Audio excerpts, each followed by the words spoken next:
In this video, I'll be theorizing a ton of awesome improvements for Minecraft's Caves and Cliffs update, and trust me, you're gonna want to stick around until the end because that's where some of the coolest suggestions are. We'll be fixing everything from geodes to goats. Seriously, Mojang really loves their goats considering how prominently they featured in the reveal trailer. My psychiatrist might call it an obsession, but he's not real. At least not after I take my medication. Oh, and a little bonus challenge. I'm going to try to stay within the realm of vanilla Minecraft and not stray too far from Mojang's original vision, because I just love making things harder for myself. Oh, so that's why I have mental issues. You know me, I'm a very negative person.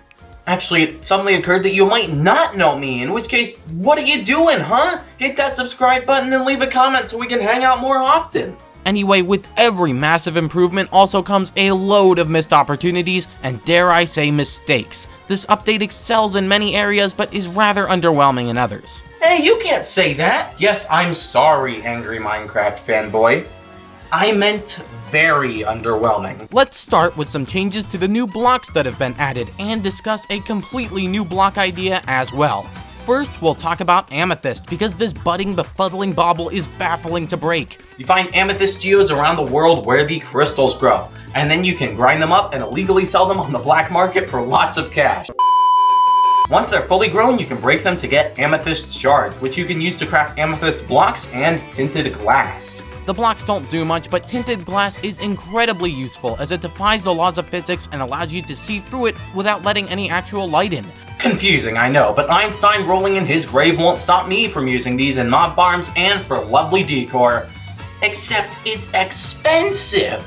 It takes 2 shards to craft just one of these blocks, and I can easily see myself using stacks for fun builds. The problem is that it can easily take an hour or two in real time for just a single amethyst bud to fully grow.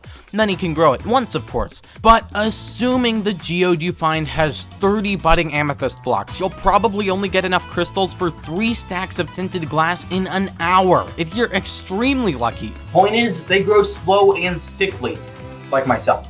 I mean, I suppose you could leave your game running in the background, but I don't think that's what the developers want. They shackle you to that one location, and you aren't able to transport the budding amethyst blocks. But what if you could? Before you go rambling into the comments about the developer's vision, hear me out, because I think I have a good way to make it balanced.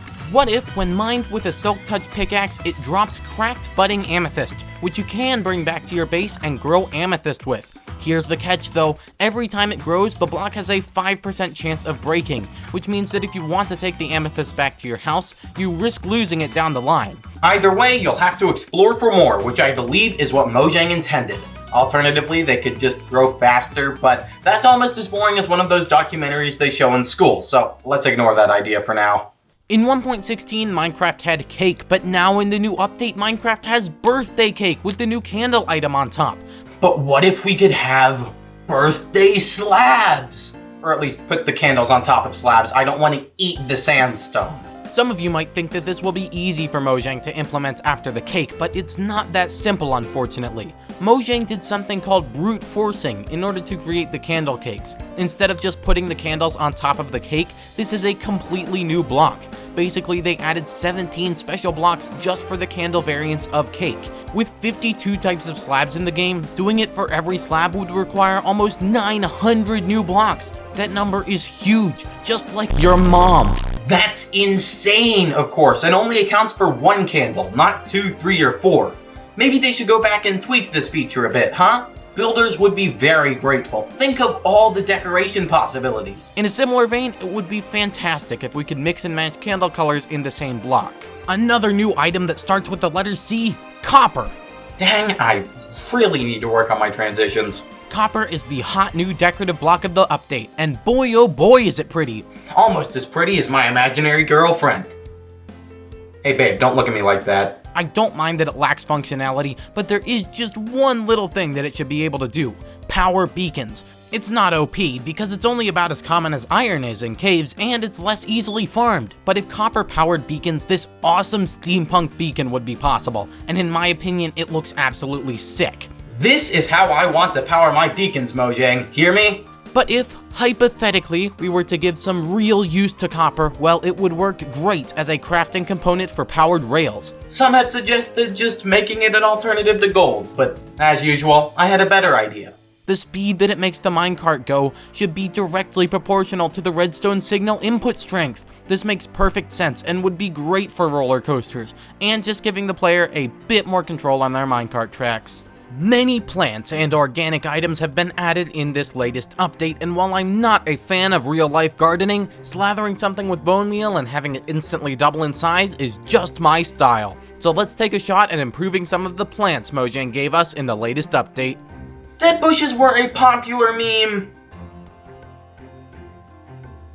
a long time ago. Pretty worthless now, but still pretty cool for decoration, and they look nice in a flower pot. Here's the problem though, they're non-renewable and can only be found in deserts, so if you have a build that's gonna need a lot of dead bush, well, you'll be searching a while. Azalea bushes look a lot like dead bushes, and do you know what happens when you put a plant in the desert and deprive it of water? Yeah, I don't either, but I'm 90% sure it's not healthy. So what if, when placed on sand in a desert biome with no water around, the azalea bushes turn into the dead bushes? Finally, the perfect stick farm. How about a change to these lovely little glowberries? You know what they say, if something is glowing, it's definitely not radioactive.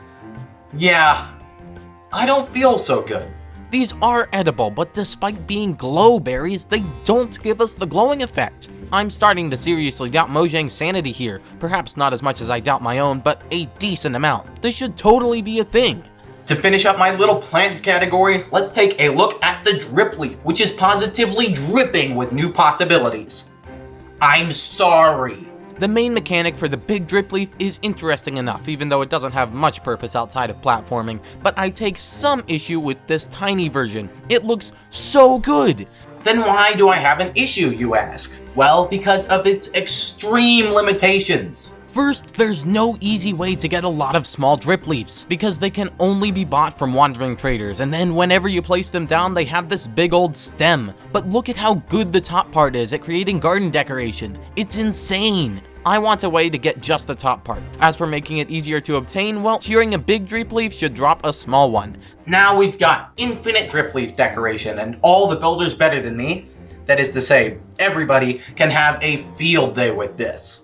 We may have discussed plants, but let's give a couple upgrades to the truly alive mobs of the latest update. Axolotls can go die. No, hold on, I meant that literally. When they're outside of the water, they'll die pretty quickly, and they're so cute. We can't have that. I propose allowing an axolotl to live when it's on top of moss or wet sponges, two of the dampest blocks in the game. Now, it can have its own little place to be with you on land. Whenever I look at the glow squid, I see the iceologer that could have been. This squid is a disappointment. Why did the world vote for this? Why? It's literally just a glowy squid. There is so much room for improvement, and I think that I can oblige. First, instead of making it visible in the dark, make it cast some light around it. Yes, I know this could be difficult to program. No, I don't care. It's not glowing if there's no light coming off of it, and this way it could actually lend some assistance in the darkness of caves. Second, the player should be able to dye them different colors, just like sheep. This would be purely visual, but these two changes would turn this disappointing squid into a unique decorative mob. I'll also discuss some more uses for the glowing sack later in the video, so stay tuned for that. They may have added a couple new cave mobs in this update, but they did the OG dirty. My boy the bat is still as squeaky and useless as ever. I mean, they're still more useful than me, but it's about time they got a little more interesting, don't you think? Bats should definitely be breedable with the new glowberries, because I can only imagine how cute a baby bat will be. Additionally, they'll follow you around when you've got the berries in your hand, and as a reference to their real-life diet of bugs, they should attack any silverfish and endermites that they see. This way, if you're mining and accidentally hit a silverfish block, your buddy the bat is there to back you up.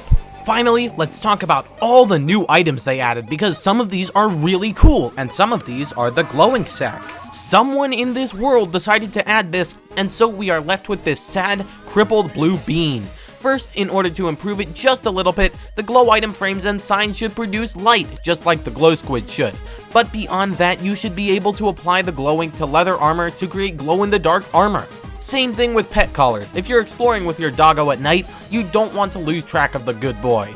Last thing, you should be able to craft waterproof torches with this ink, making for a great new underwater decoration and light source. You know that fun Easter egg where if you name a mob Dinnerbone or Grum, it flips upside down? Well, what if we extended that Easter egg a bit and made it so that a Spyglass called that renders upside down when looking through it? Sounds like a bunch of useless fun to me, and I'm all about some useless fun. Let's close off this video by talking about a non-existent item, the goat horn. Currently, it's only in Bedrock Edition and doesn't really have any use, but I can fix that. When you blow it, it already makes the sound of an Illager raid horn, so what if we play up that concept? How about whenever you blow the horn, all the villagers within 20 blocks of you run away? This could make villager herding significantly easier because, as it stands, that's one of the worst parts of the game. There you have it, from powering beacons to glowier squids to villager torture, those are all my ideas to improve Minecraft's 1.17 update. If you enjoyed the video and agreed with what I had to say, make sure to leave a like and subscribe, because when numbers go up, my brain releases the happy chemicals. On the other hand, if you didn't like my ideas, make sure to leave me some of yours down in the comments. I can't wait to see what you all came up with. Anyway, the update is out now, so go mine some copper and tame an Axolotl. Goodbye, and I'll see you next time.